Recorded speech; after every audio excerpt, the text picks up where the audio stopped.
Welcome to the Class is Permanent podcast. We are here. It is Tuesday, December 30th, episode 8. We have an exciting episode here for you guys. Took a little bit of break because of the holidays. We're going to be doing a Mystery 11. We're going to go into our Team of the Year, which is super exciting, our CIP TOTY. Pucc is going to give us... I like the way you just did that. Yes, sir. A little CIP TOTY. We have Pucc's AFCON corner. We obviously have our cheeky tenor and then some bets for the midweek games here. And yeah, and away we go.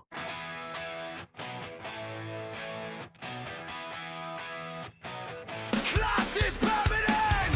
Hey, hey, hey, hey, hey, hey. Form is temporary! Hey, hey,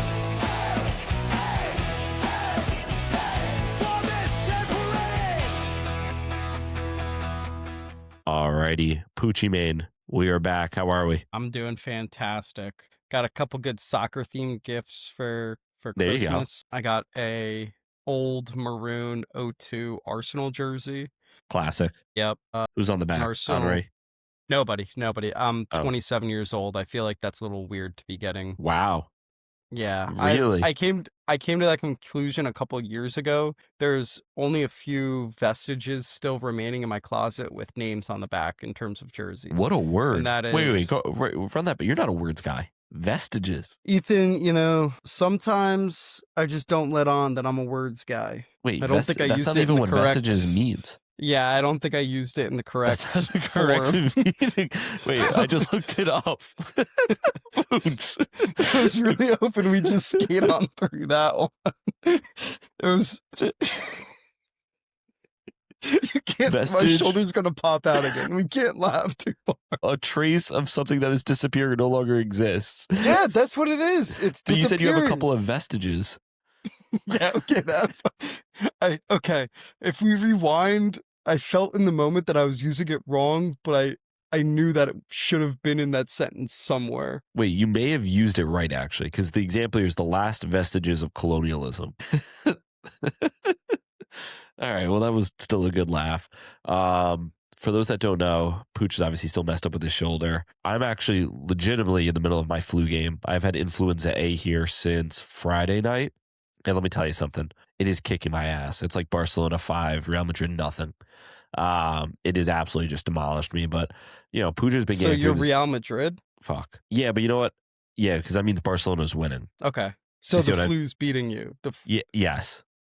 The so flu the is Barcelona. flu. So how many levers has the flu pulled so far? So far, it's pulled them all, but I've pulled them back. I'm pulling every Okay. lever. I'm on multiple Okay, so- forms of medicine. So you're pulling a Fiorentino Perez. Dude, I and have flu just- brain. You can't do this to me right now. First, you said vestiges. Now you're trying to get my head going. Yeah, you're right. I'll pull it back. I don't make you laugh that hard to I'll protect your just- shoulder. I'll just pull in my Scottie Pippen performance right now with you doing the flu game. I'll throw you a couple lobs. Ooh, I'll run yeah. the point. there You'll you hit go. a couple threes. Just hold me up at the end of the game. That's it. 100%. Maybe we'll have Owen make an edit of us at the end, like that picture. Yeah, we could do that. Yeah. Yeah. So Wait. Owen will be chiming in at certain parts of this episode. He is having, I don't know, he had to go pick up his dad from the airport. So he can be here. Put all his business out there at the beginning of the episode. Damn. Yeah, I don't care, man. He did ask us permission, which was really, really, really sweet. He jumped on. He's like, "Hey guys, is there any chance I could jump off early tonight?" It would be in Pucc. Obviously, told him yes. This is not a real job. We are not his bosses. We are simply two guys with podcast equipment. But we do have Brett still here, so Brett. Yeah, well, Brett Brett will is- be. Brett will be running research tonight for us. So 100%. I mean, as he should, right? Like that is his job. yeah. All right, Pucc. Let's jump into this a little bit. Let's go through your AFCON corner.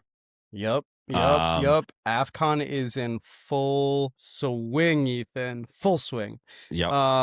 Group A and Group B were completed on Monday. Okay. So Group A, Ethan, Zambia, done. I told you Paxton Daka will be they'll go as far as Paxton Daka will take them. Paxton Daka put in two really, really bad performances after that opening game goal. They drew Comoros and then lost to Morocco today, I believe 3-0. Morocco, first of all, looking like the world beaters that we thought they were. Yep. They are who we thought they were. Great team. Mali tied Comoros today. Granted, they got a red card, but that draw put Comoros above Zambia on goal differential. They both have 2 points, but they got through on goal differential because Morocco beat Zambia 3-0. So Zambia is the first team officially eliminated from AFCON this year. Thoughts? Those are your boys' thoughts? Yeah. I just think the whole tournament's probably rigged. They didn't want to see the Zambians ball out. I mean, I just don't get it because it started so well. You know, we had that awesome draw. Daka did the really sick flip and landed on his neck. Like, I really thought it could only go. That could have been the issue right there. I mean, he played in every other game, but he did not do well in any other games. So the issue could have been he may have had a contusion of the head, and was unable to really play correctly out there. But yeah, so Comoros is hanging on. 4 of the top 6 third place teams get into the knockouts. So right now, I believe they are hanging on by a thread. Actually, only 2 teams have played the 3 games so far. Never mind, they aren't hanging on by a thread. They're officially out. Okay. So that's breaking news. That's breaking yeah, news. that's Comoros breaking is news. out. Yep, about 12 hours after. We are breaking the news. Wait. Yep. Breaking news. Comoros is out. Comoros is done. They're done. Group B, Egypt beat South Africa. So Egypt actually had a man sent off on a double yellow in extra time of the 45th minute. So they played a man down the entire second half, and South Africa was still unable to score. They lost 1-0 to Egypt. Once again, Mohamed Salah strikes again, scores another penalty. I feel like every single time this guy scores, it's just a penalty. I'm so sick and tired of him. I don't think he's actually as good of a goal scorer as everybody thinks. I think it's like revisionist history. I think if you look back at all of his goals, like 50% of them are penalties. So he's now Mohamed Salah. That's his new slander name. Not Penhamed. Pohamed? Nah, we're gonna go with Pohamed. That's fine. But I'm not questioning you. Penhamed is better. We may switch. Didn't really think of that one. Nope. What about Pucc Hamid? That could be good. If I go, yeah. We could start just putting Pucc in front of people's names. Puccinaldo, Puccessi. The toughest one would be Pepe. Why did you think of Puccepe? Yeah. Why was that hard? No, because you can't really do it because it's just Pepe. Okay. Pepe's immune. Congrats to Pepe. Like you could do Sergio. Okay. What are you about to do? Sergio Ramos. Sergio Puchamos? Yep. Why are you struggling with this? He's like not good with the words. My pronunciation is so bad. I'm in tears. I wish Owen was here. Owen would be eating this. I'm still all in my head from Vestige. It's awesome podcasting. Oh my God, Pucc has me crying. Oh my God.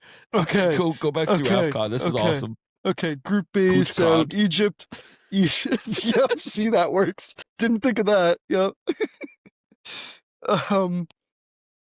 So Egypt wins Group B, South Africa in second, Angola's in third. So they right now hold the fourth team for the third place teams to get in, but they have 2 points and all the other teams above them have 3. So basically they just need Tanzania to mess up.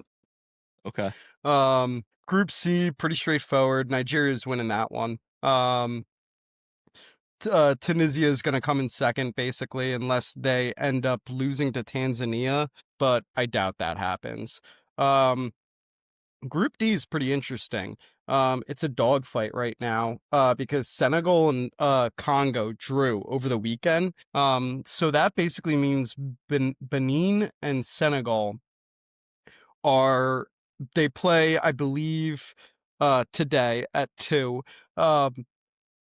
That game will basically kind of determine a lot for this group, and I think for the tournament in general, just because Senegal and DR Congo both are on 4 points, Benin's on 3, and Botswana's on 0. So DR is going to beat Botswana, so they're going to have 7 points. So if Senegal draws or loses, they potentially, or if they lose, they're in that third place bracket, which they qualify for the knockouts, but still they would have to take on one of the winners. So you could potentially get like Senegal, Nigeria, Senegal, Morocco, like Oh, just wow. a bad, it would Yeah, be not a like good a draw. bad thing for them. But if they draw, they then have to play like they don't win the group, so they don't have the opportunity to go ahead and play in Angola, for example, or a Right. Sudan or a Mozambique. Right. One They of the don't easier have that teams. like one of those easy round of 16, like we don't have to try super hard and we could still win. So that game will be super interesting. Benin so far this year, a heavily carded team. But also they only have 1 goal for and 1 goal against. So they've won a game 1-0 and then they've lost a game 1-0. So they just they're just there. Like I could see them coming away with a point. But let me move on. Group E, once again, straightforward. Algeria kind of dusting off the most recent knockout in the group stage in AFCON. And then Burkina Faso and Sudan at 3. Excuse me. So, Burkina Faso and Sudan are actually playing each other. Now, I don't see a world in which Sudan loses to Burkina Faso. But if they do, that could provide an interesting wrinkle because once again, Burkina Faso would basically advance as that third place team. But once again, that's not really, especially in AFCON, where you want to be.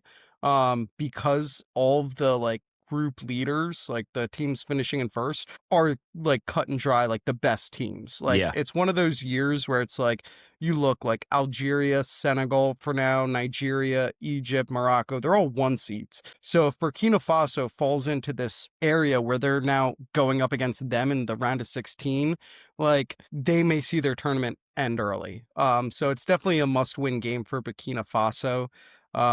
Tomorrow, I believe, or today. Sorry. Oh no, tomorrow. Um, and then Group F. I said it was the group of death before the tournament. It is living up to that expectation. Currently, you have Ivory Coast on 4 points, Cameroon on 4 points, Mozambique on 3, and Gabon on 0. So Gabon, if they win and Mozambique loses to Ivory Coast, Gabon basically they need 3. They just need a win and they're in to as a third place team.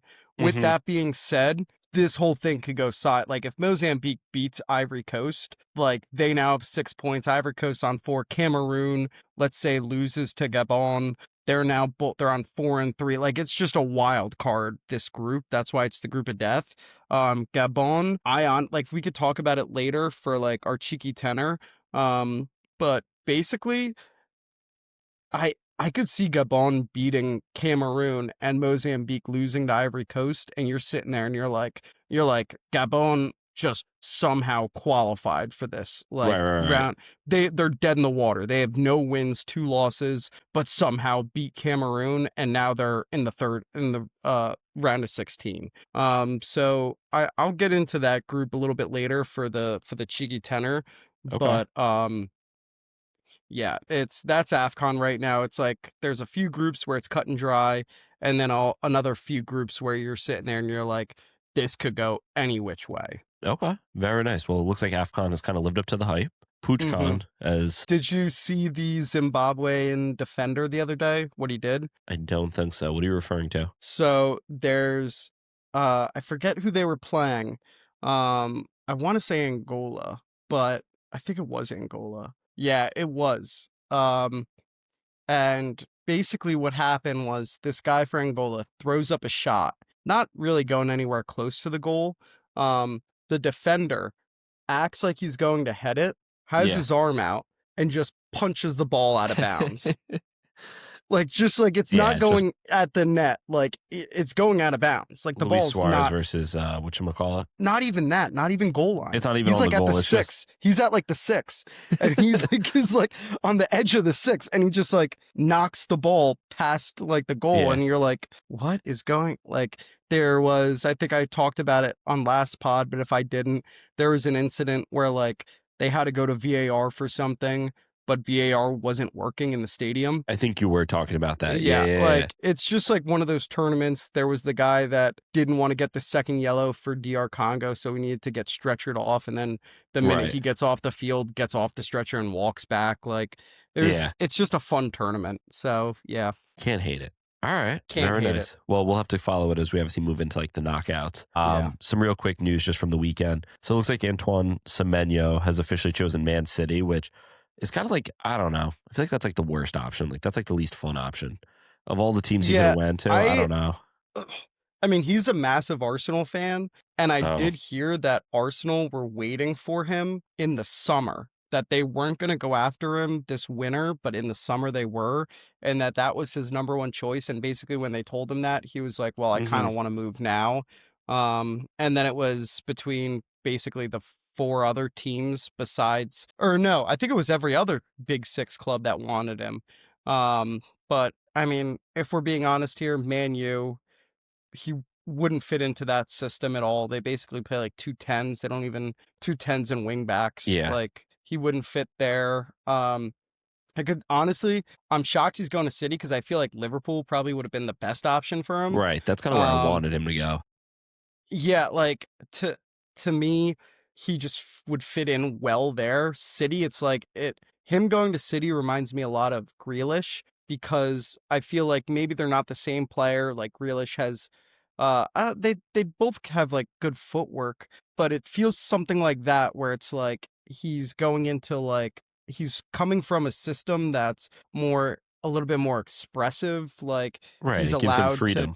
yeah, and going into a system where it's like you need to be in this Yeah. section of the field at this specific moment for this Right. specific It's a little bit like, more it's scripted. like, It's a little bit more role based, and yeah, I'm with you. yeah.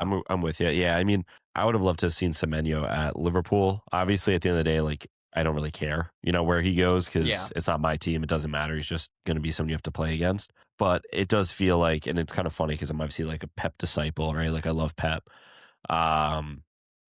It's annoying when you see some of these like expressive, creative wingers go to him. Like you don't want to see that. You want to see like Yeah. top center mids go to him. You don't want to see, you know what I mean? Yeah. Like, No, I and- agree. Yeah. and it's like I'd rather see him go to like a Liverpool where like now he's playing on the other side of Salah, right? Like, and now you have like kind of that attack back, and I don't know, it just makes the game exciting. So whatever. Or I honestly would have liked to see him at United.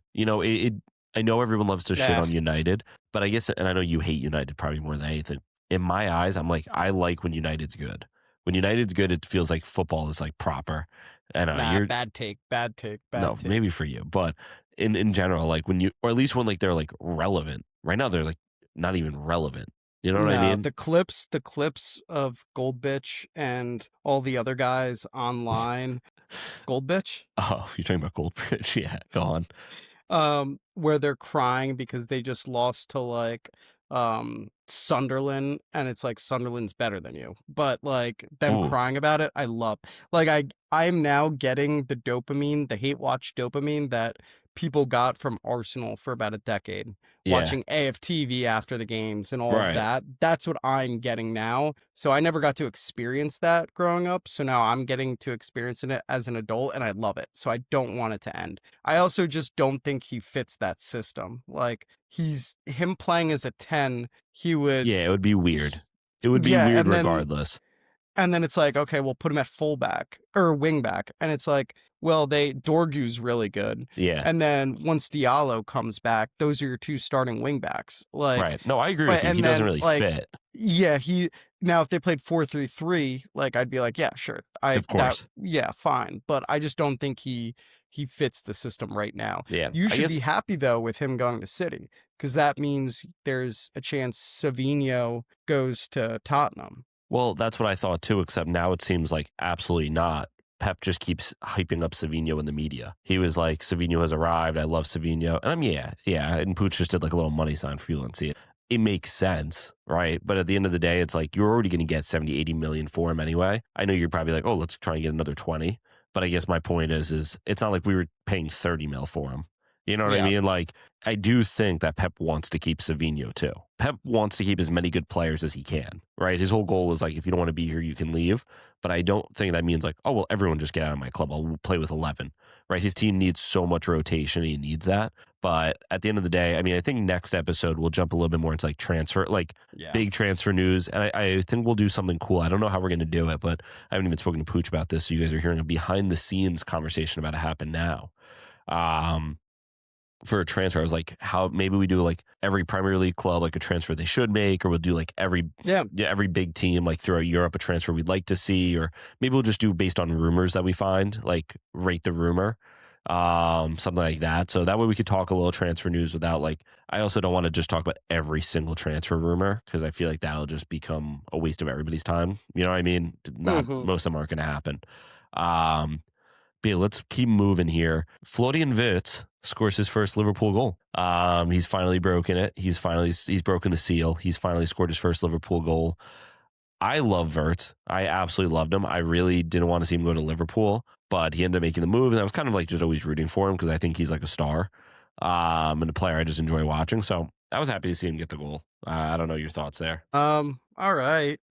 Like, it's all right. Like, I don't know. Like, I hear all the time, everybody always makes a big deal about the money. The money. This guy costs this much. This guy costs this much. With Wirtz, I feel like nobody really has brought up the fact that he cost 110, and like we're supposed to celebrate that he scored his first goal in December, like late December. Yeah, Like, I mean, and I get he's a midfielder, but like he's an attacking midfielder. Like, no, I don't. I think people don't bring up the money, but I think people have recognized that he's like, people have been waiting for him to explode, you know, and that's what he hasn't done. Hey, yo. You're the one that took it there, not me, brother. I don't know where your mind is thinking about Wirtz. German man. For people not watching, because we have the videos on the Patreon, for people not watching, Ethan just winked at me after he said people have been waiting for him to explode. So that's why I said Ayo. I would literally never do that. People who know me know. That's fine. He just fine. winked again. He literally just winked again. Yeah, well, I guess people are gonna have to go and pay for the Patreon to. Yep, $5.99 a month to pay for our Patreon. It's our special end of year sale. Yeah. Yeah, I mean, just good for him. We don't have to debate Florian Wirtz. I think he's going to make good there not United, Liverpool. I do think people have been.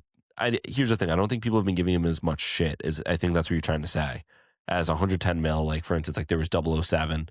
Was that for Mudryk? Is he the one started 007? No, I think Sancho. I think it was Sancho. Right. There wasn't like any of that really for Wirtz. I don't know why. I don't know if it's just because like Liverpool started the year kind of good. You know, I don't know. You're right. I mean, I have an idea, but what's the idea? It has nothing to do with soccer and more on fans in general of a country and how they feel towards different players. But okay, Pucc is going.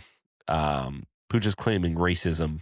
Yes, against Sancho and not against Wirtz. Yep, fair 100%. enough. I mean, we're not going to debate that. They did it to Rashford, Saka, and Sancho in the Euros 2020. True. I mean, hey, you're not wrong. And listen, Rashford's a baller. They did it to Beckham back in the day too. Like, did they? Yeah. You ever see the Beckham doc? They racially abused David Beckham. They abused him. Did you ever see his doc? You ever see the doc of where he missed the pen in the Euros and they were like hanging him, like all of that, and like the stands throughout England? All right, we're off topic here. Let's move on to this. We're about to get pretty on topic. We're gonna start getting into pretty dangerous waters. When Owen's not here, me and Pucc just go off on our tangents. I wrote here the Serie A race is heating up. I feel like it's actually like a really competitive league this year. Interesting how one Dan Capucci may have just saved Roma. Roma with a big win. Yeah, after I kicked two people out of the fan base. Two people who were never in the fan base who were looking to two people who were desperate to join the fan base who got us an L against Juve. This Serie A to me is a very, like, they're in a spot right now, which I think is a really good spot where it's a super competitive league, even though the quality might not be there in terms of like the talent within the league, it's super competitive. So like you can sit there and you could be like, I think the Prem is 1, La Liga 2 at this point in time in terms of like talent and the competitiveness of the league. Yeah. I would then say like Serie A is 3rd. I think, Yeah, I'd agree with that at this point. yeah, like the talent might be better in France and Germany throughout the league, but the league is just not competitive I'm going to be compared honest. to a I would Serie A. argue, though, like the top half here of Serie A is very competitive. I mean, you have Inter, you have AC Milan, you have Napoli, you have Roma. Juventus is okay, right? But they're like competing in the Champions League. Mhm. They're in a playoff spot, if I'm not mistaken. Como, who I mean is 6th, but they're on the come up. Mhm. Bologna, who what was it 2 years ago, right? With like Champions League. right, Like, oh no, no, relevant, no, no. They won the Italian Cup. And then right, last year made Champions League. right, relevant team. Lazio is always relevant. But then even like Sassuolo is 9th, and then Atalanta's 10th. And Atalanta in Europe, you know what I mean? The Champions League is, I think, in the top, probably the top 7 to 18. I got to look at the Champions League table again, but like they're very, very highly ranked. So it's like, that's your 10th best team in Italy. You know, I feel like And it's extremely competitive. and something that not a lot of people are talking about is Fiorentina is in a relegation fight right now. Yeah, they're literally And dead that's last. Yeah, and that's a team that's made like European finals and semifinals for like the past 3 or 4 years. Mhm. Like, granted, not champions, but like still like Europa League, Conference League. Like they're going deep into these like European tournaments, and they're like dead, like you said, dead last. Like it is a super competitive league. Like people should watch it. It's a very fun league to watch. Like if you're just trying to get into Italian soccer or just maybe even soccer in general, if you're like, oh, I've kind of worked my way through the Prem and La Liga, like let me turn on Paramount and watch Serie A. Yeah, I mean, I'm definitely going to start tuning in more. It's something that I really have not done at all. Just because we watch so much soccer. Like at some point, like you're going to miss some games, right? Like you just can't Yeah. watch every single Hey, game. listen, New Year's resolution for both of us. Ooh, You watch Serie A, I watch more La Liga. wow. All right, I could get. Well, now that I'm a Como fan, this makes it easy. You know what I mean? Yeah, I now can't. that I'm a Barca fan, this makes it super easy. There you go, Pucc. You'd love being a Barca fan. I'm gonna get you in with the Boys Nos. Oh, I'm gonna send you videos on that. We're dialed. You know what? You know what I think you'd like actually more? I think you'd like being a Celta Vigo fan more. I'm gonna be on like that's on Nah, I'm not a big fan of Mr. Bean being my striker. dude. You gotta chill with Mr. Bean. Why? He's a Iago great Aspas is a comedian. goat. Yeah, he's a great comedian and a great striker at the same time. Name me another person that can do that. Let me think. Peter Adam Crouch. Sandler can't. Peter Crouch. Peter Crouch, okay, fair. That's 2 now. But Peter Crouch is not better than Aspas, Ice Spice. That's what his nickname should be, Ice Spice. Igor Ice Spice. It's just funny because he's like extremely prolific. So we're like, you're like Yeah. memeing a guy that's actually good. You know what I mean? But I mean, I memed Penhamid Salah earlier. no, you called him Pohamid. Pohamid Salah. But it should be Yeah. Penhamid or Pucc Hamid. Pucc Hamid feels. I don't score pens like that though. I know, but it's just funny. Pucc Hamid, Pucc Khan. That's going to be my new slander name, Pucc Ellingham Pucc Ellingham. for Bellingham. I don't know if you saw my text off camera, but let's just say we're going to start having some Pucc face swaps and morphs with, That'd be with so Bellingham funny. because I hate him, but I love Pucc, so it makes him more tolerable to me. All right, and then this is personal news. Ter Stegen is potentially off to Girona, which is like wallahi, brother. You know what I mean? We're close to the promised land. Apparently it would just be a loan deal, which is fine. Just get him off the books. But yeah, it looks like Girona really, really wants Ter Stegen. He wants to get himself kind of like up to par. He keeps saying bullshit like, oh, I'm only going to move to a club that's up to my level. And people are like, bro, you just got to find a club. Like you're not starting at all right now at Barca. And like, you're not going to play for Germany. You know what I mean? So we'll see how that Yeah. progresses. I mean, he's a rat. Yeah. You're a Barca fan, you know. Yeah, he's a rat. Who's your favorite Barca player right now? Right now? Yeah. Like right now, not all time. Correct. That's what right now means, yes. Okay. I'm just stalling to figure it out. Yep, no problem. You want to ask that question again? Chesney. Okay. Hey, that's a fair shout, honestly, being an Arsenal guy. That's fair. Not Thierry Henry. Well, No, I you said said right right now. now. Okay, what about all time? Carlos Puyo. Oh, okay. Yeah, I can't. See, that's a proper. Goat at center back, and he had the sick mane. Yeah. Like the dude had a mane. Yeah. Like He did. All right, fair enough. Let's start. We're going to move in then to our CIP TOTY. Say that 5 times fast. TOTY, CIP TOTY, CIP TOTY. CIP TOTY, was that 4 or 5? I don't know, but it sounded sick when you did it. Yeah, I know. I'm good at shit. And I have the flu. All right, let's move into it. Alrighty. The moment everyone's been waiting for. We've obviously been doing this now about a month or so, but we are going to do our class's permanent team of the year. I think when it comes to this team of the year, the only guidelines, and I think it's always important to set some guidelines so everyone knows just like how these players were ranked per se. I despise when people just put out a team. I think for me, it's purely the year of 2025, right? So from January of 2025 until, this week, December of 2025, you take everything into account. I think it is more so individual than it is team-based.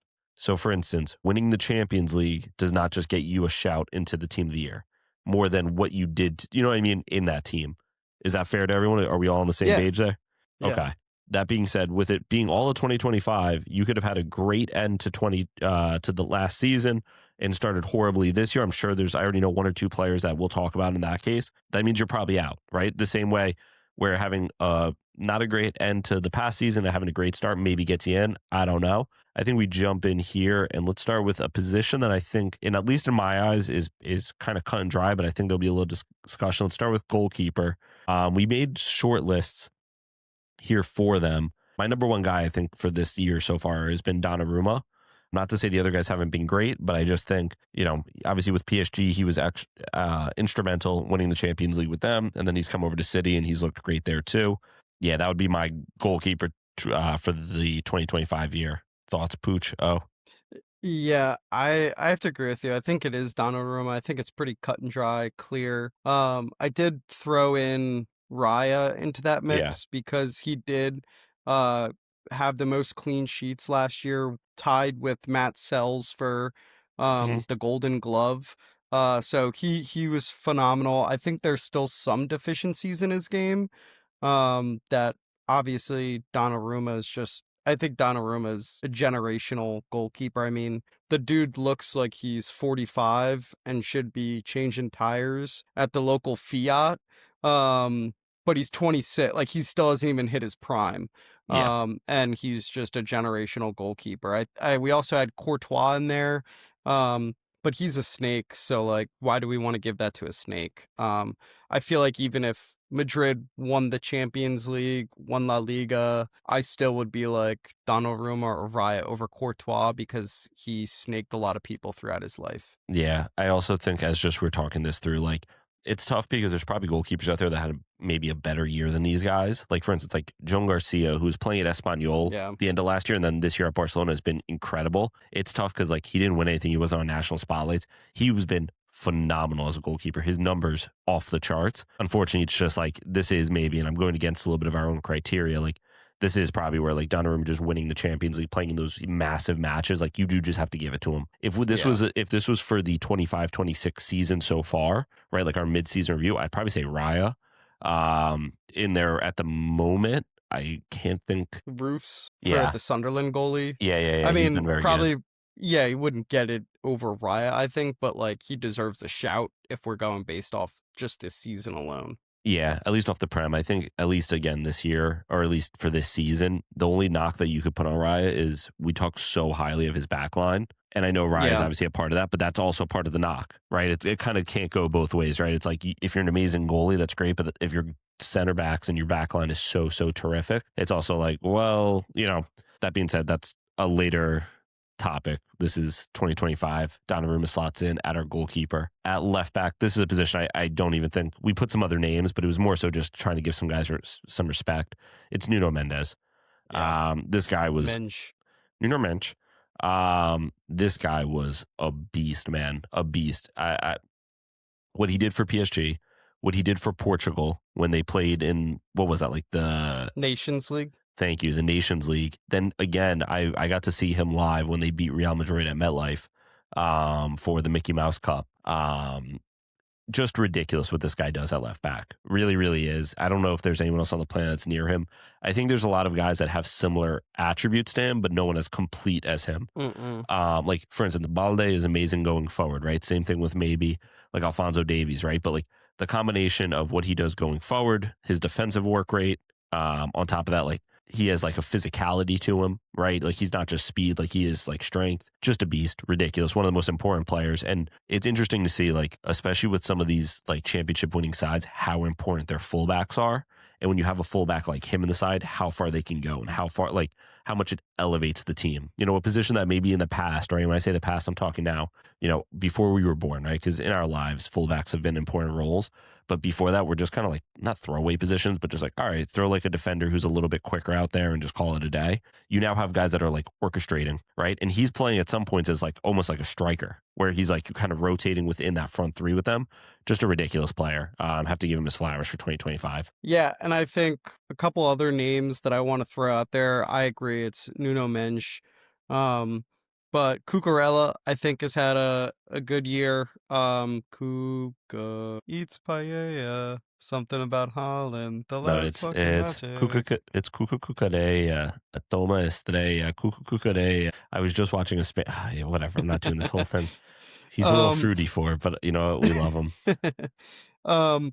And then Gavardiol, who I know has Yeah. now basically moved to center back and plays center Right. back for Croatia, but for a lot of the 24-25 season, was playing in that left back position, and having him there was like a cheat code for City, like because City likes to play with that like three center backs on their back four and have the opposite side fullback basically come into the midfield, and then you're basically playing three in the back, like, which works tremendously for them. And having him there, like at that fullback position, he got upfield sometimes. He scored some bangers.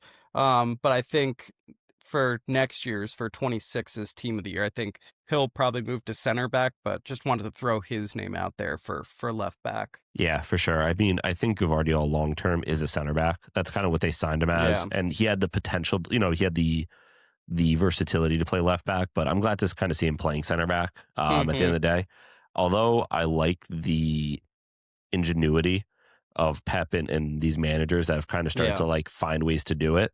I do also like, I don't know. I feel like we've like Bastoni now, you could almost say he's like a left back, right? Because Yeah. like the way he plays, like Mickey Van de Ven, you could almost argue on some days can play as a left back too, because like what he does, and it's cool. But I'm also like, these are center backs. I don't know. It's kind of like that. That maybe that's me becoming an old head and just being like, you know, the game's gone. But Welcome all right, to the Junction. yeah, ew. This is, I think, something that might be a little bit debated. Let's go through our center backs. So I'm going to read through the list we've put here. You know, I'm actually going to put someone I else in knew there. you were gonna do that. I was Well, waiting for you. Here's the I thing gave is, you one. I was actually going to do that. Read through the list. Read through the list. Okay. I'm okay with what you just did. Okay. Okay, so number one I put was just Virgil van Dijk. Just the first name that came to my head. And this is not our list or our order. This is just purely the names. Virgil van Dijk, Bastoni, Saliba, Gabriel, Van de Ven, Jonathan Tah. Before we jump in, what me and Pucc just discussed, Pucc actually wrote down Christian Romero for us. I was leaving the Spurs center backs out of it. I'm always happy to go to war for either one of the center backs. I personally wouldn't have put Romero. I was going to put Mickey Van de Ven. So I just switched that. Pucc said he's okay with it. That being said, neither one of them are getting in our team. This was just more of an honorable mention. Honorable mention. But that being said, I do think, just a side note, I think Mickey Van de Ven has been better for Tottenham this past year than Romero. And one of it's just the iconic moment in the Europa League. Obviously, that goal-saving clearance. He's starting to captain the team now. Romero gets a red, and now Van de Ven has to captain it, and he's starting to kind of come into his own. I'm telling you, this is a guy that's going to go to a big club for over 100-something million, and people are going to, you know, he's going to become one of the best in the world. He just has the tools. He's large. He's fast. He's good on the ball. He's what people thought De Ligt was going to be. Yes, just not with the people didn't think De Ligt had the same pace, because this guy is rapid. Not pace wise, but like in terms of stature within the game. Correct. Like De Ligt is a really good center back, but he isn't like a potential like Virgil van Dijk replacement. Mickey Van de Ven is a potential Virgil van Dijk replacement in terms of the Dutch national team and stature in the game. Yeah, I agree with that. I think also De Ligt hurt his own development. What De Ligt fucked up with is he should have just followed Frankie de Jong to Barcelona. That would have made 100% sense. I was begging for that. I loved them both at that Ajax team. And instead, where did he go first? Juventus? Juve. And then, Juve. And then where did he go? He went Bayern to Man United. Yeah. I mean, two of the clubs to be fair, not the worst career path. Living in Amsterdam, then moving Turin. to Turin, and then moving to to Munich, and now in Manchester. Like, if you're going like off just places to live, career path, you're sitting there and you're like, that's actually a pretty nice life right there as a footballer. It is. I'm glad Pucc has his priority straight. But with that being said, he's also gotten to kind of like 2 shit shows of clubs and then Bayern, who at that point he was competing for his job and probably wasn't up for it. So in that case, regardless, I agree with you though, what you're saying. And I do think that Van de Ven will end up at a Madrid. I don't think Barca can ever afford him, but like at a Barcelona, or even, which scares me, he may end up at like a Manchester City or something. Because I could see Pep like falling in love with him. He did me like, you have my perfect center back, and doing the whole Pep thing. might be on the outs. That's true. But you know what I'm saying? Like, I could, yeah. I could see him at like a Munich. Yeah. Like you said, Real Madrid, like one of these higher stature clubs, a PSG even. Like, it's funny because for what Barca's looking for right now, he's actually like a perfect fit. But number one, he's like not in a position to leave. But it is kind of funny that we're sitting here and I'm like saying it and I'm waiting for. It's one of those things where I feel like I'm waiting for the links to come out. You know what I mean? Like, it's almost like because we watch him, or at least I watch him week in and week out. I'm like, oh, Barca's going to be linked to this guy. And we haven't yet, but it just feels like that's coming down the road. But whatever, let's move on. Let's actually enter our center backs. For the year 2025, this is a little difficult for me. If we were going off of this season, you just put Saliba and Gabriel in, and I just call it a day and don't even argue.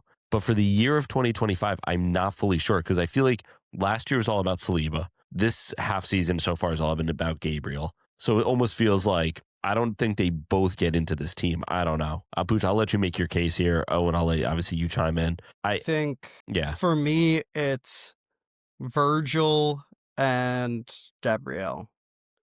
Wow. And okay. Oversight. I thought you were gonna pick your boy Saliba. No, because I think Gabriel's like we kind of discussed last episode, where it's like he's more of that 1B, could potentially become a 1A center back. He's still like not at that level where you're like, okay, like put anybody by like next to him and you're like, we still have a great back line, which kind of like Saliba's kind of at that level, but not 100% yet. Van Dijk, though, you could put like me and you next to Van Dijk and we're winning like we're at least getting top half of the Premier League. Like, I hope.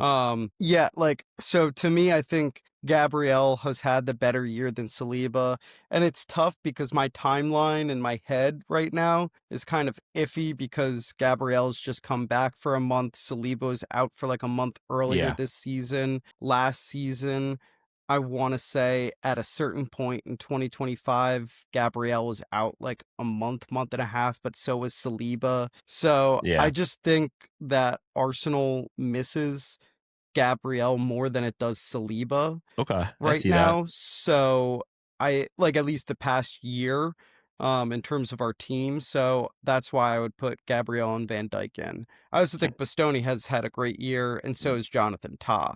But so Bastoni was going to be my shout actually over Van Dijk. I think Bastoni last year for that Inter team was lights out. I thought he was the best center back in the world last year. Just his ball playing, his ability defensively. He's captaining an Inter team that made it to the Champions League final. All of that, and then on top of that, Van Dijk has kind of had some dips. Obviously, they won the league last year. Good for them. But I feel like he has had some dips where when he's at his peak, there's no one in the world better. I don't know who is, where I'd almost rather put Bastoni and Gabriel together. And maybe that's a crazy take. I don't know. But I just feel like Bastoni doesn't dip. Yeah, Pucc, hand up. Let's do it. Absolute cinema. I can't. I can't do the two hands. I can't do the two hands. Absolute cinema. Oh, you agree with that, or are we crazy? No, I'll let it slide. I mean, I do like Big Verge. If I had my picks, I think I would go Big Verge and Saliba. Okay. But I don't feel passionately enough to argue for either of those cases. Okay. I think center backs are always tough because it's always a pair. You know what I mean? Yeah. Like every team, it's a pair. There's obviously you have certain center backs that really stand above the rest. And I guess for Van Dijk on his day does, but it's like, it really is defense is such a system that it's hard. Whereas when you come to other positions, like people have such individual brilliance that you're like, all right, like you're clearly the best in this role. Which brings us to right back. And again, I don't think there's much of a shot for anyone else here but Hakimi. I just think last year he was terrific. The other names we had here, I wrote Trent to be nice. I'm deleting that fraud. Yeah, I Such was a gonna bum. say I didn't know why you had that one there. Okay. You know what? I just wrote his name down to be nice.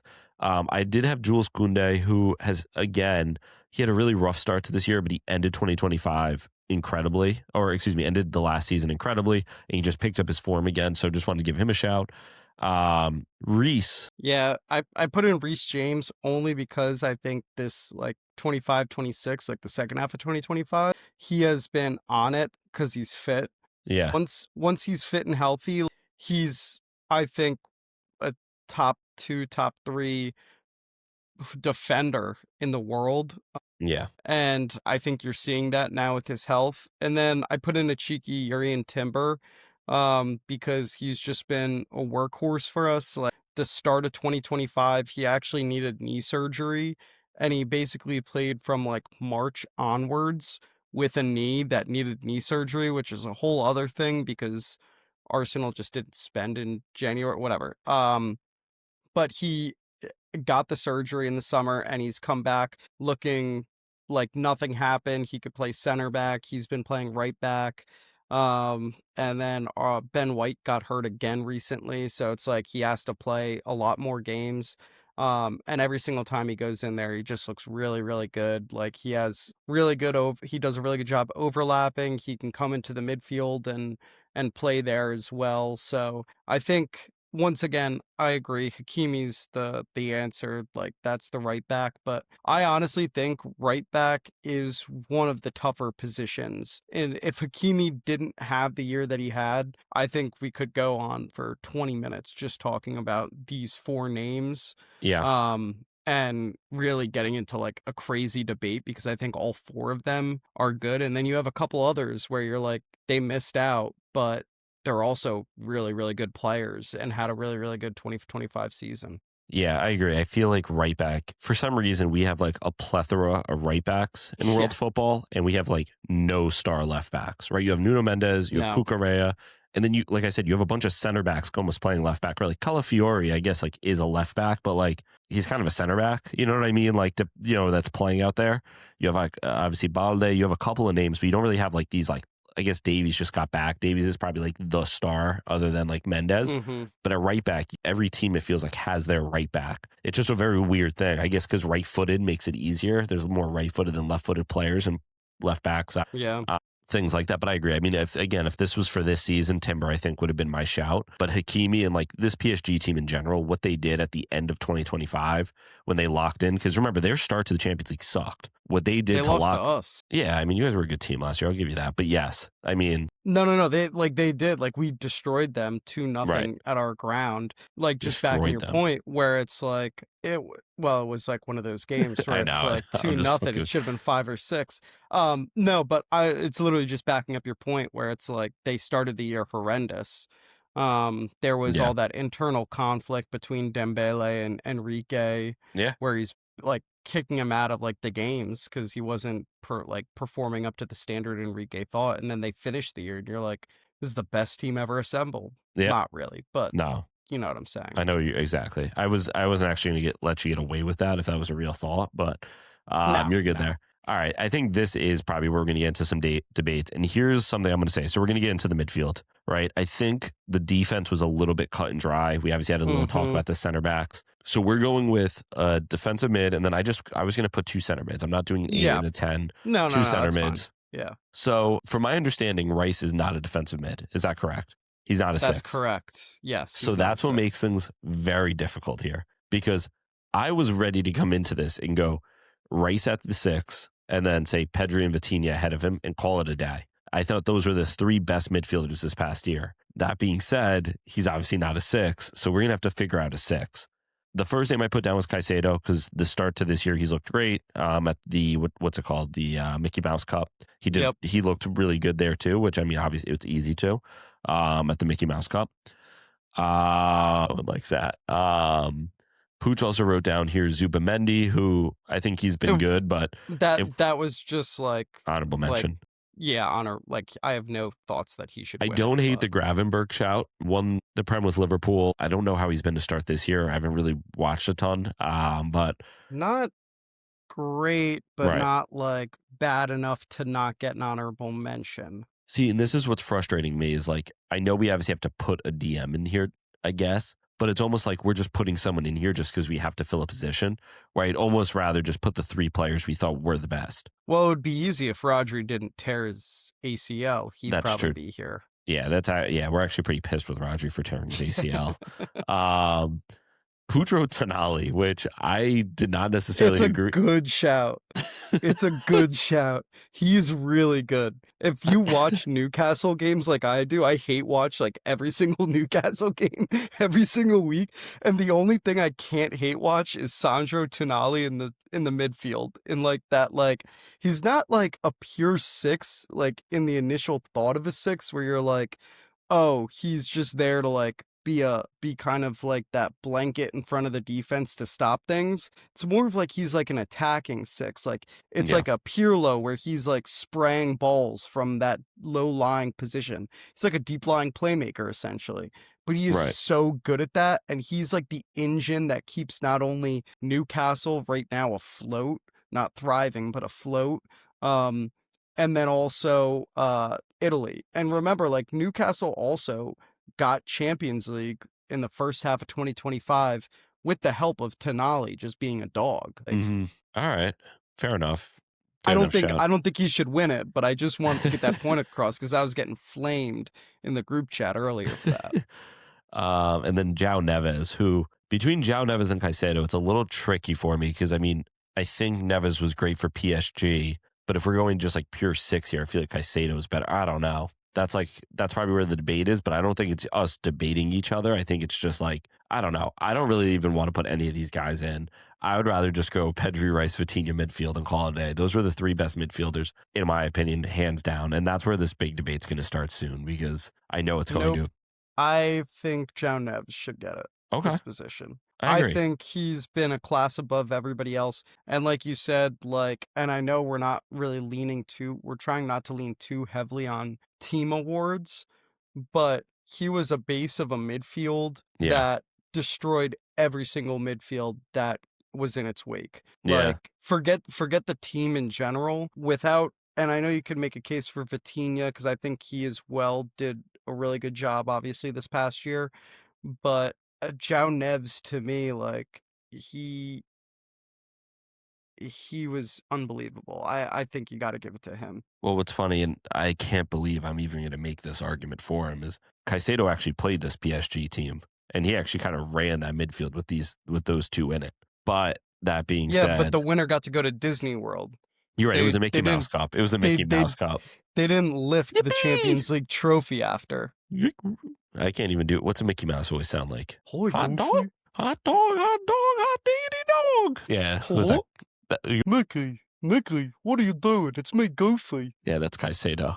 Caicedo's a goofy. Let's move to center mid, and this is going to be a fist fight. All right, I will put my non-negotiable on the table. It's Pedri. I'm not going to come off that. I'll put mine non-negotiable. Declan Rice. Declan Rice is far and away No. one of the best midfielders this past year. Well, yeah, that's I why don't he's in the think you nomination. One of the best. No. He is. That's a really bold statement. He is okay. How about this? He's one of the top 2 in terms of form for 2025. He is the top 2 center mid in the world. See, here's the thing: is I want to If agree we're with just you. going based on 2025, we're not going Yeah. based on what they did 2024, like 2023, all of that. 2025. Not Okay. only so he can deliver a pinpoint ball from a corner, he can hit 2 free kicks against Real Madrid, some of the best free kicks you've ever seen. He can run the whole length of the pitch, box to box, for 90 minutes without losing his legs. Like, this past weekend he played, and I know it's not the position, but right back, and he looked like one of the best right backs in the world. He's just, I would put him down as a top 5 player in the world currently. Wow. Not just midfielder, just on form alone. I'm not talking about like talent, projected talent moving Mhm. forward. Just in terms of the form that players are in right now, he's a top 5 player in the world, and I don't think that should hurt him. I think it's harsh on Vitinha, But I would say Pedri. I would put Pedri and Rice as my 2 midfielders and call it a day. I'm okay with that naturally. I'm not going to argue for Pedri. If you don't think Pedri is not the best centerman in the world, if not one of the top 2 to 3, you don't know ball. This guy just walks every midfield he's ever walked into. Oh, are we crazy here? Leaving Vitinha out. I'm gonna be honest, as someone who watches a lot of Arsenal, to hate watch a lot of Arsenal, I do think Declan Rice is pretty magnificent. I think I would take him over Vitinha. Okay. It hurts me Okay. to say, but I think I do kind of like watching him. So you guys were both good with Pedri in as the number 1. Well, I just didn't want to argue 1 and 2 at this point. Okay, that's fair. But because I think there's 2 positions. Like if there was 1 position, I would argue Rice because I think he's been that good. Right. But there's 2 positions. So I'm okay giving you Pedri because I think he's better than everybody else on the list. Okay, fair. Like I'm good. yeah. You're good, Ken. Okay. You could pick the rest of the team. I'm happy. My boy's in there. I am obviously a Pedri truther. Some of the disrespect that man gets, people comparing him to Bellingfraud. Let me tell you something. I'm not. Well- Bellingham's not even on this list, first off, and we want to talk about this guy in the I'm not. All right, let's move to left wing. I don't think there's much of a shout here, and maybe this is my bias. I just think the year that Rafinha had, and then he got hurt this season for a couple of weeks. He comes back and he wins La Liga Player of the Month. I don't know. I just don't think there's an argument. I think it has to be Rafinha. If you're willing to argue, I'm willing to argue with you, but you tell me. I'm not willing to argue with you. I just came across some news recently regarding Sure. Rafinha that I find interesting. Yeah, would love It's to hear that news. interesting how this past year, the only Ballon d'Or kind of marketing was going towards Yamin. And I thought, well, okay, he's the star. Like, that makes sense. But then when you look at the numbers, you're like, huh, Rafinha had comparable, if not better year than Yamin. He did. And then I started looking at other stuff, and I saw that the broke-ass club in Catalonia has to pay 25 mil to Leeds if Rafinha Correct. wins Ballon d'Or. Correct. So they just didn't market Rafinha Correct. to win Ballon d'Or. And for the past month and a half, Ethan's been spewing Correct. nonsense on here saying Rafinha should have won Ballon d'Or. Rafinha should have won Ballon d'Or, knowing full well what his club was doing. Hey, it worked out. I could just Papa Laporta is going to be on to you if this podcast blows up. I'm just telling no. you. This is part of He's the. gonna. I'm gonna continue this going until Papa Laporta hears one episode and he's like, "Wait, this guy's a Barca fan and he's actively trying to get me to pay 25 mil to Leeds United." No. Here's what you missed. He already lost it. Now I could act like he's a victim. Now we're singing his praises, brother. It doesn't matter. We're not paying them shit no more. Rafinha's not for Ballon d'Or this year. This year's Ballon d'Or is Lamine. Okay, so when are you guys gonna pay the money for Malcolm? What are you talking about? Pay the money for Malcolm. What is this? Don't Here you we guys go. have like millions of dollars that you need to pay Malcolm No. or to what is it? Moscow. You ever heard? Spartak Moscow. First off, we're not paying Russians. We're not paying war criminals. All right. Maybe your club does that. Maybe the guys in blue like to do that. That's not us. We're not doing that over here on this side. Secondly, every team pays installments. All right. I'm sure that you guys are paying installments for Gykodes or whatever, which, he'll probably have 10 goals by the time you guys are done paying those, which will be cool. But at the He's same already got 7, brother. All right, whatever. I didn't know that. Doesn't feel like it. It does not. Whatever. It does Rafinha's. not. I'm getting heated, and I've already have the flu. Rafinha is at left wing. The only person I thought that really had a true shout was Kvara. Kvara. I mean, he was just terrific for Napoli with the first. I guess it doesn't matter with that first part of the season, but the second part of the season, coming in for PSG, he really unlocked something for them and gave them a lot more rotation options. This start to the year, is he injured? I feel like I've not heard this dude's name. I have not heard him at all. Yes. I try and avoid the French league unless it's Marseille. Yeah. But let me look. Well, he was named Georgian both. Player of the Year, which is really exciting. Yeah, it's him and the backup goalkeeper for Liverpool, Liverpool. which I'm not going to try and pronounce because I'm going to mess it up. Mamardashvili. Yep. Yeah, in Liga, he has he has 3 goals and 3 assists in 14 games. In the Champions League, actually, in Champions League, he's not doing horribly. He has five matches, which I think is 5, and he has 2 goals and 2 assists. Good French. Oui. Oui, oui. Oui. Oh, oui. Let's try Georgian next. Nope. I like the Peaches. I score a bunch of goals. That's borderline racist. We're gonna move on to striker now, so Pucc doesn't get canceled this year. All right.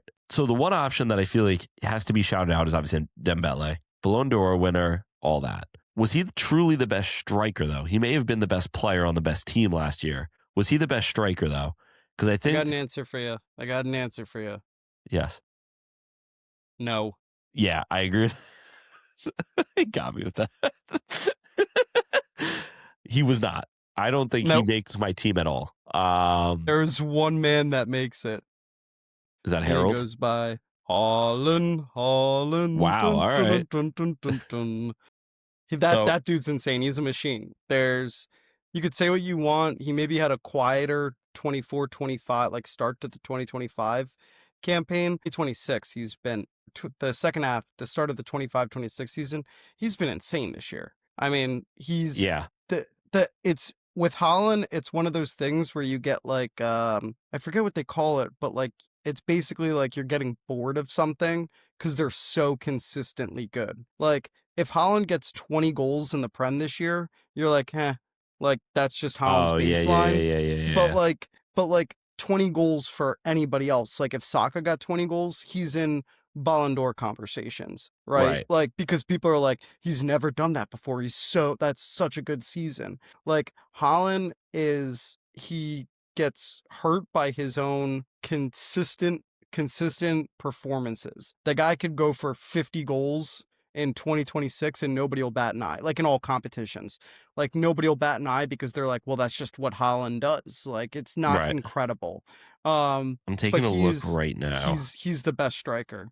I think it's tough because I want to agree with you, but I will say, and people are probably going to think that I'm biased because obviously Kane, Spurs, all that. I love Holland. He's going to be a future Barca player. Holland 2025 versus Kane 2025. Let's look at this. I mean, Holland so far this year is 19 Premier League goals and 6 Champions League goals. When you say so far this year, you mean this season? In 2025, yeah. For the 25-26 season, he already has 19 goals in the Prem, 6 in the Champions League. He got 3 at the Club World Cup. So in 28 games, he has 28 goals. The whole season, like, I know I'm counting 24 at this point, but he had 22 in the Prem and 8 in the Champions League. Like, I don't like. Dude, I don't know. Kane He's finishes the so calendar good. year with 60 goals for club and country. He scored But over what about 50. Holland? Where's he playing too, Harry Kane? I mean, that's fair. That's fair. He is playing. Like Holland is going up at twice a year against Van Dijk, twice a year against Van de Ven, the so-called up-and-coming next greatest center back. Romero, Gabriel Saliba, like he's going up against the best of the best in terms of center backs in the world and just lighting them up at week in, week out. I just think when it comes to Harry Kane, who's Harry Kane going against? Nico Schlotterbeck for twice a season. Whoa, Nico Schlotterbeck's also a future Barca player, and he's also a dog. No. He's a dog. Don't disrespect my captain like that, my future captain. I'm making the point that Schlotterbeck's a really good center back, but he goes up against him twice a season. He doesn't face Schlotterbeck like 20 to 25 times a year. Like, it's one of those things I do think the level has to come in. Like, if Harry Kane put 60 goals in the Prem in 2025, I'd sit there and I'd say Harry Kane, right? Like, I think Harry Kane would be the better, would have had the better year. I just think a lot of what Holland you're going has to off go of is up just against this season. That's what I have, like 2025. No, so you're talking the year of 2025 or you're talking the season? Because you're talking this season so far. I'm talking Kane has 60 goals in the year of 2025. Holland had 51. We're gonna put it on 9 goals. that's the big difference here. 9 goals. Look, we look at assists. Oh my god. Well, Harry Kane plays he likes assists more than Holland. He has 60 goal contributions. I'm sorry. Do non-penalty. Wait, XG. in 2025, Kane had a phenomenal year, hitting 60 goal contributions, including 19 assists and 81 goals in 78 games. What does this mean? You're doing that Google AI stuff. Well, See, I'm going to transfer market. Oh, I'm on transfer market. Let's take a look. Oh my god, this shit's pissing me off. All right, he has. Well, this is 25-26. Why can't it just show me what I asked for, man? 24-20. Well, I can't look at 24-25. That doesn't work. When chime in here a little bit. I just feel like if I really do hate, it hurts how much I'm agreeing with Pucc today. But I think if you're managing a team that plays a football game tomorrow, Yeah. I feel like you would struggle to pick Harry Kane over Erling Haaland to play the striker position. And like, I know, yeah, you were both mentioned how the two play different roles, but and obviously we're putting a lot of stock in Haaland's current season, right, Mhm. from a couple months ago to now. But like, he's, I don't know, I can't fathom picking another striker over Erling Haaland, seeing what he's done the Yeah. last few months. And Here's my only argument for Kane. I actually have the numbers Former correct now. Spurs player. Also England captain. Oh, okay. cares the- about England. I don't know. Maybe you do, Owen. I don't know. You wanted Mason Greenwood on your Jamaica team for whatever reason. No. Nobody even made it that far in the episode. We don't have to bring that back up. All right, here's my argument. Erling Haaland's GA, which Pucc, if you don't know, that means goals and assists, goal contributions. Gotcha. Sure, for 2025 was 57. Harry Kane's was 80, 60 goals and 20 assists. So I don't know. I guess my point there is like I know what you're saying, like, oh, like if you're looking for a goal scorer, you call Haaland, but like I'd take 80 goals and assists over 57. You know what I mean? I don't know. I mean, at the end of the day, it's three of us on here. That way we can vote. Yes. Because I think we're going to end up going Haaland anyway. Yeah, you guys already outvoted me. Owen betrayed me. Listen, I love Harry too, but in the 2020-2021 season, not calendar year season, My God. Erling Haaland had 51 goal contributions for Dortmund. Okay. Not even Bayern Munich, not even the best team in the league that won it that year. He had 51. Okay. Same league. It's a farmers league. The defenses are horrendous. Dude. What's Pooch, where's you a win, harder brother. place You to win, play? brother. Close your eyes. What's a harder place to win at? Is a harder place to win let's just say Aston Villa Park, or is it Hamburg SV? Where would you rather play? Like what defense would you rather play against? If you're a striker, a prolific goal-scoring striker, where would you rather play? Oh no, man, you win. You gave me Pedri and Rice. Yeah. That's fine. We're good here. Yeah. All right. I guess Haaland's BTA. No, don't say BTA. All right. You did come up with any good stats. All right. And you probably Venmo'd Owen or something to agree with you. Oh my God. All right. Right wing, Lamine Yamal. Call it a day. Yeah. I think a couple shouts, like it's like the fullbacks where I think we gotta shout some of these guys out. Salah obviously had a great year, falling out with the manager. Aura, like 1,000+ aura for that. Yep. Olise, I think, has been phenomenal since coming from Palace like this past year. It actually took a lot of brain power on that one. Saka's been up and down. I kind of just put him here for Arsenal propaganda. Yeah, I kind of was now that I'm waiting for you to looking do at that. probably doesn't deserve a shout, but congrats on the engagement, Bakayo, if you're listening.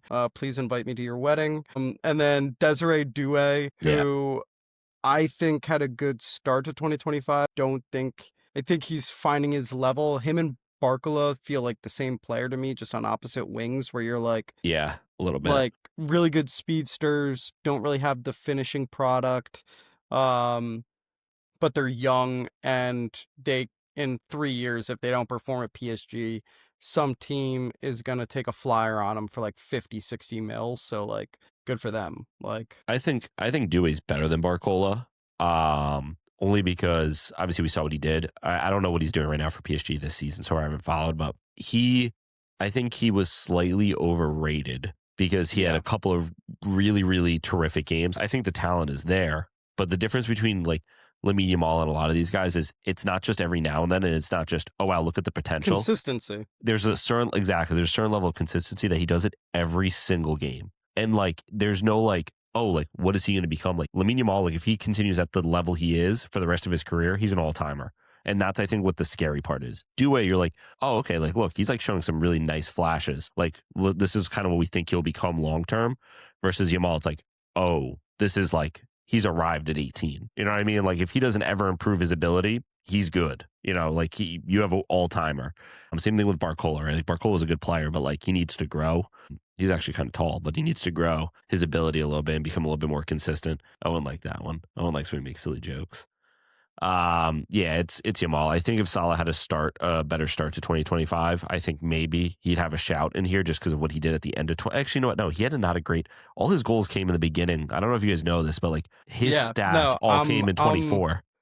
I'm also anti-Salah, as you've previously heard in my AFCON segment. Yeah,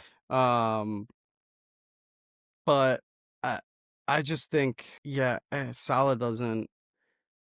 I like that he likes yelling at people. Like I like that he has a little bit of a angry, like troll like attitude towards people.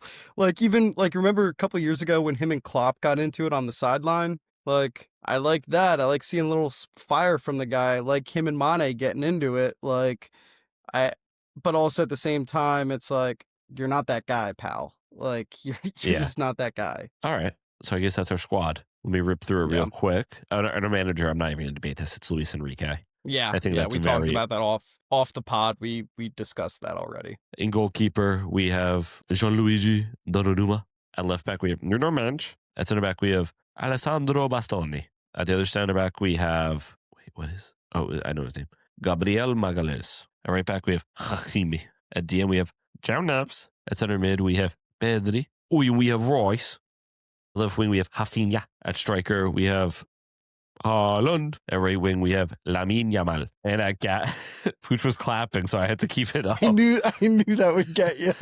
And then at gaffer, we have Luis Enrique. Yeah, I think this year was kind of cut and dry, which is a little annoying. Chairman of the year is, in my humble opinion, Daniel Levy. He helped bring Spurs a trophy. Everybody's gonna get on him. They literally ran him out of the building for winning a trophy, for assembling a team and spending the money to assemble that team. Without him, that Tottenham team doesn't win Europa League. So he's chairman of the year from the Classes Permanent podcast. And if he wants to come on the pod and talk about his experiences, we would love to get some insight from the one-time chairman of the year award winner. Yeah, and I think our tweeter of the year is obviously Invert the Wing. Yep. And then our streamer of the year is Lee Gunner. Oh, we should have kept these ripping. All right. Who else do we got? Oh, do you got anyone you want to throw out here? I guess our no. Nope. All good. What were you going to say? Nothing. Okay. Nothing. It had nothing to do with a certain player we talked about a couple weeks ago. Don't worry about it. Let's keep it pushing. Okay, we'll keep it pushing. Okay. And our producer of the year is Admin Owen. Yes, Admin Owen. Guys. Yes, 3 Instagram posts. We did some work on TikTok. More than that. All right, let's move on here. Guest of the year, Justin Sosa. Yeah, congrats, Justin Sosa, our only guest and our guest of the year. What does that say about Jeff? Well, he was kind of like a co-host. Was he a guest, Pucc? I don't know. He's not like. I feel like guest is kind of like I don't know. Guest is they ain't never coming back, brother. We scared them off. Jeff is coming. Jeff will be back at some point. Sosa will probably be back, but for the time being, we scared that brother off. He ain't coming back. Pucc is really using a certain accent today. He's really letting that rip. He's using a Georgian accent. Oh, yeah. All right, let's move on here to our next segment.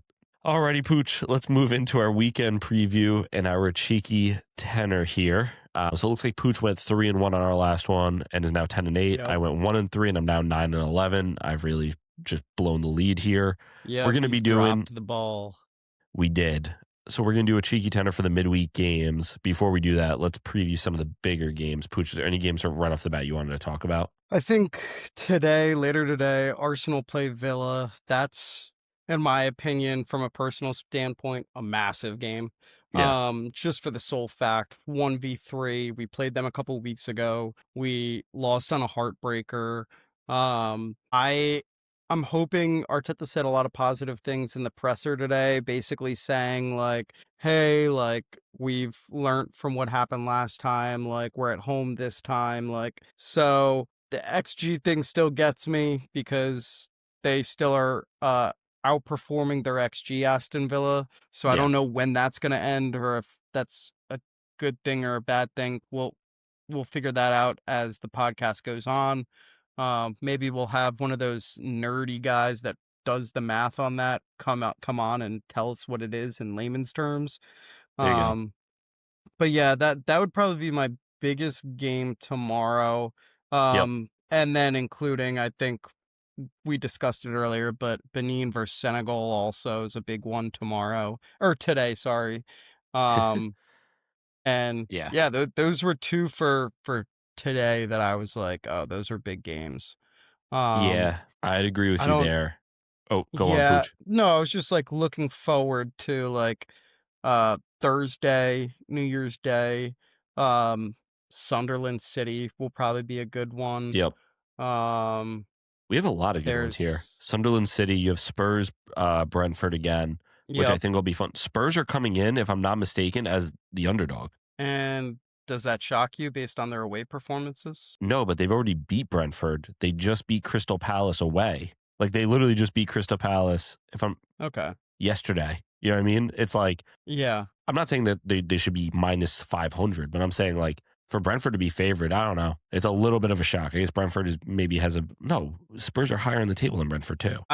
Does it have to do possibly with Thomas Frank crying before the game when he goes to the G-Tech? Do you think that plays into the betting lines? I don't think that's gonna happen, Pooch. Thomas Frank is a dog. Really? He spent like a decade there.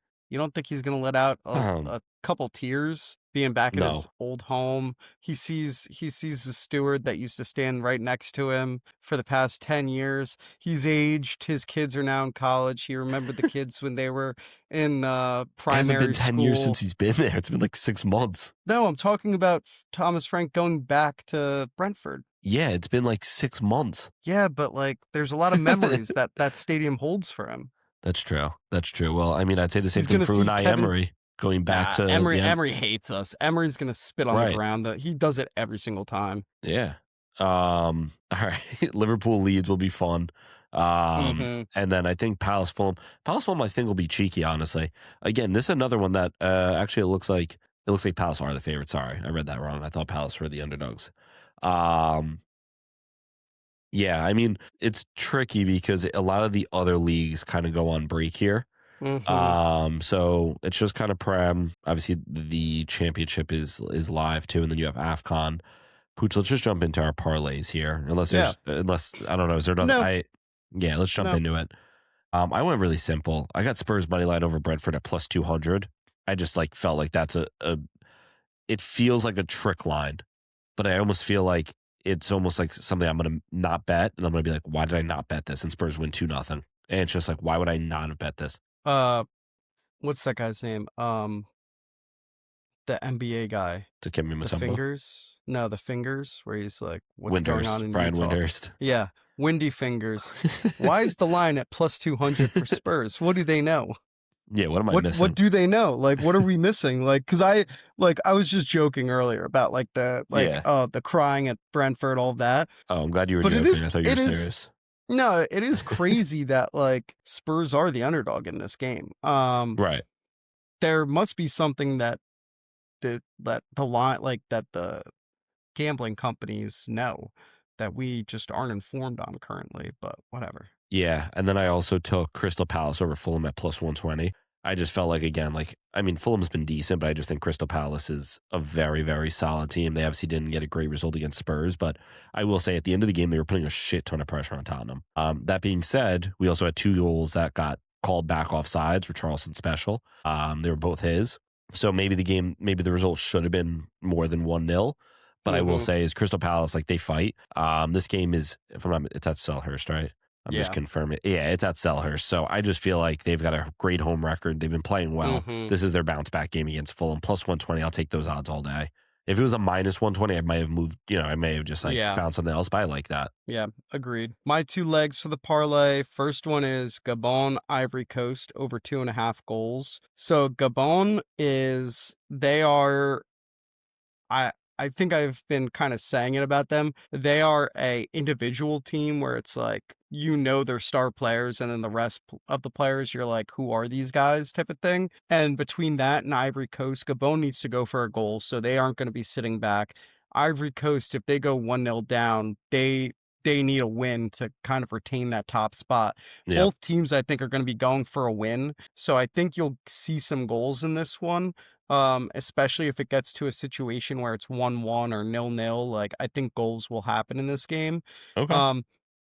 And then my next leg and that was at plus 120. And then my next leg is Benin versus Senegal over 3.5 cards at plus 125.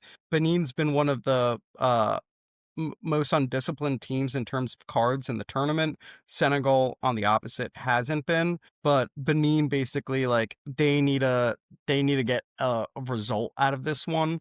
They're basically in that third place grouping, but like I said, like, you don't want to be in the round of 16 taking on like Morocco. Right. That's not a place you want to be. You'd rather be taking on like Burkina Faso, Tunisia, like a team that you feel a bit more comfortable with to advance to the quarterfinals. So I could see them basically going all out, really being aggressive towards the Senegalese team, and basically making it a dogfight instead of a soccer match. All right. Fair enough. So I've put together our entire parlay here. 1 second. Oh, wait, I have it over here. You put 10 down. You can win yourself. Drum roll, Pucc. All right, I'll never mind. I'll do the drum roll. That sounds like a machine I got one gun. hand. I can't do a drum roll. I got one hand, Ethan. We need to clip that. I got one hand, the hand in the mic. The camera. I got one hand. I can't do it. Quick drum roll. This has been a funny episode, dude.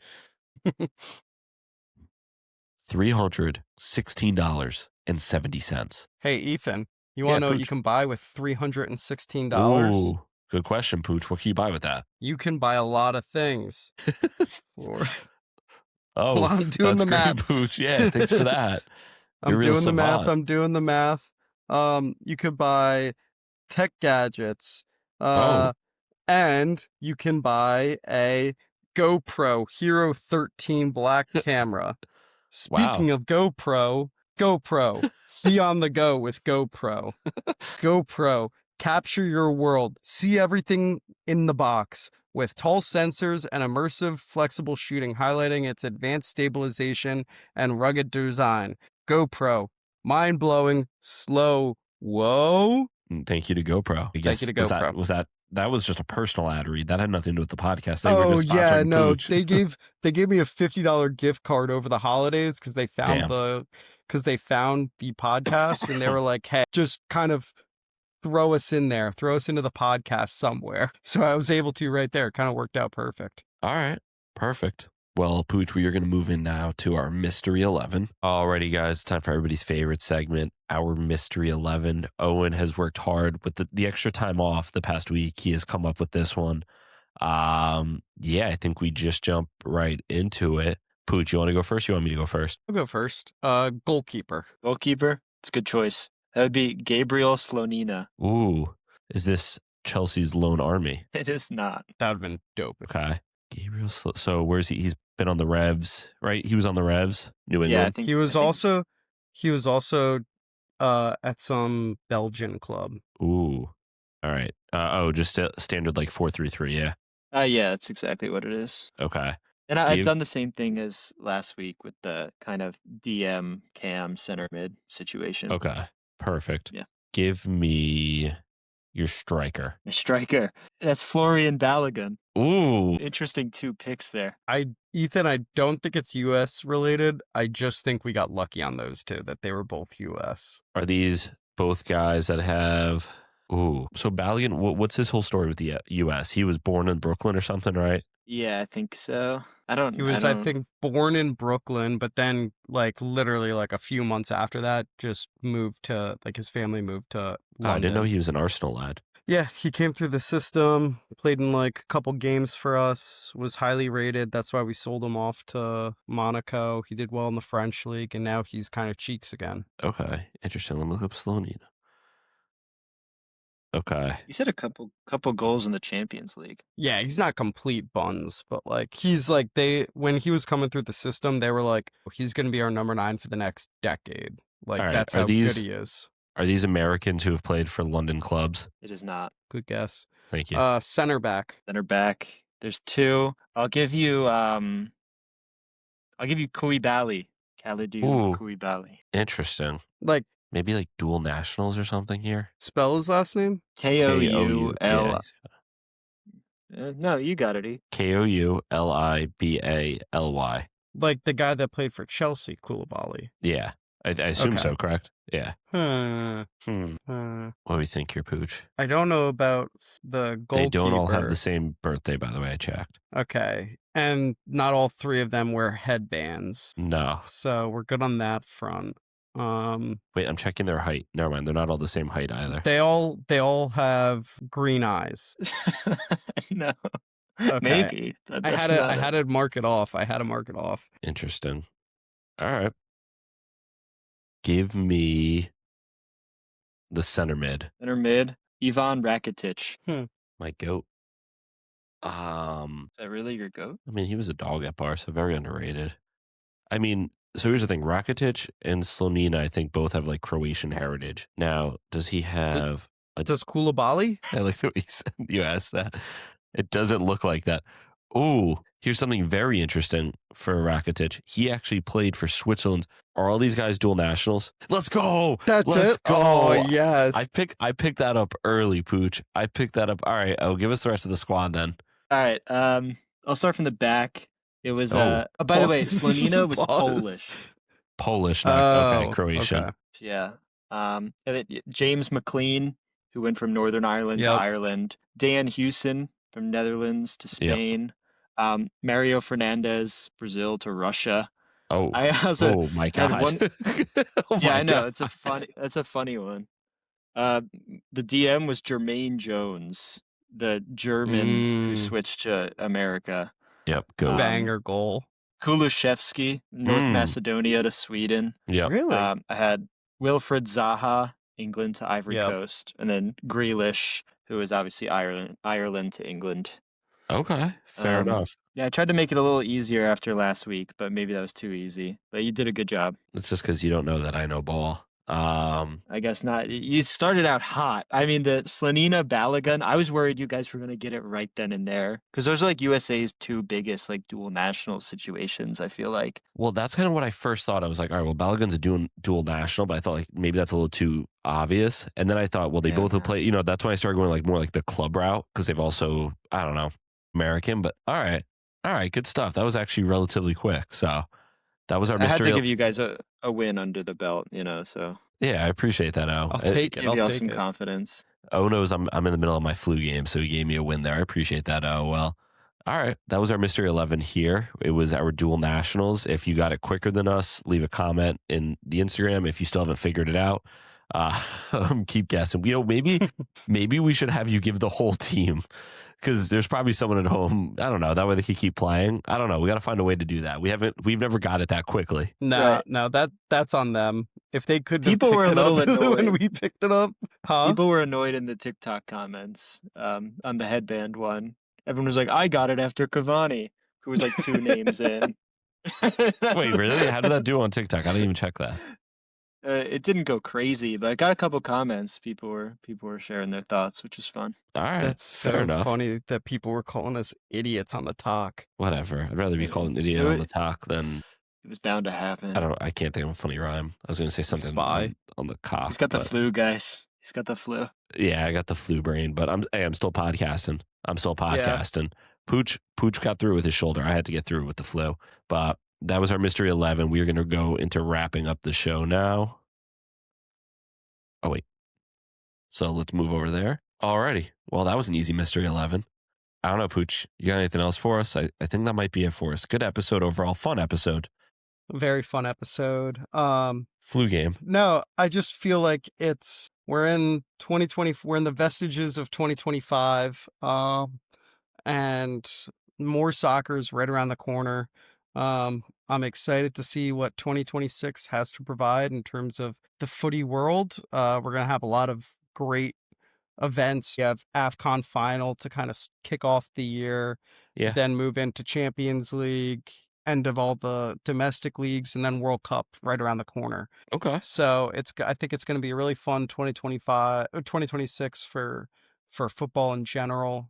And I think everybody should be pumped. And if you want the facts and more so opinions of the soccer Definitely world, the opinions, not the facts. listen to Classes Permanent. We'll throw little facts in there that make you go, that doesn't sound right. Let me Google this. And then you Google it and you're like, man, those guys know ball. Like, Well, there's two options. You're going to learn facts because we're either right or we're either wrong, and you realize we're wrong and you learn the actual fact. No, we're never wrong. We're just early.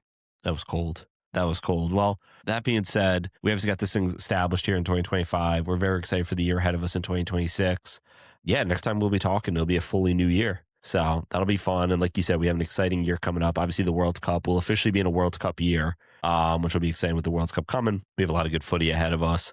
And yeah, a lot of exciting things for this podcast. I don't even want to call it a podcast anymore because we're just a content creation Machine. Ooh, yeah. We're a CCS, content creation savants. That's what we do. Me and Pucc wake up and we just create content. Some people wake up and they find ways to create equity for their shareholders. Me and Pucc, we create content for savants like us. Yeah. Also, another random thought that I had. Yeah, sure. This has to do with soccer, but it's not serious at all. Okay. I got the Odyssey, like the book, The Odyssey, because the yeah. movie's coming out in 2026. So I got the book for Christmas. Because I was like, oh, let me read up on it. I feel like I read it years ago, but don't really remember a lot of it. Yeah. So I was reading up on it, and I'm reading through this book, and I'm like, damn, Odysseus would have been a hell of a captain, like for a team. He's like the Roy Keane of the Archaeans. Like the guy like just wants everything that's best for his men. Like he will travel to the ends of the earth, get trapped on an island by like a goddess, like just so long as his boys like get through to the other side. Like, and most of them died. But like, Wait, when does that movie come out? I know it's coming out this year. I'm looking forward to it, but do you know the exact date? Summer, I think the summer. Yo, you know what we're gonna do? We'll go see the movie together. Build a Trojan horse to go to the movie theater. Okay, that could be a side project. That's separate to the podcast. That's just a me and Pucc type of thing. We need to go watch the movie and then put together starting 11. Dude, I can get like 4 off the bat right now. I know, but we want people to be able to go see the movie and also relate it. Brother, they ain't paying us yet. That's this true. Is a free ad. This is a free ad. Well, I'm not reading the book, brother. I don't know if you recognize After I finish, I'll give you the book so you could read it. Yeah. I'll definitely read that. Thanks, Pucc. Just spark notes it. Yeah, I'm just going to look up YouTube. All right, let's wrap this thing up. Another great episode. Episode 8 is in the books, the final episode of 2025. We will be back here in 2026. We'll be coming to you live this upcoming Friday. And yeah, other than that, class is permanent, form is temporary. Peace.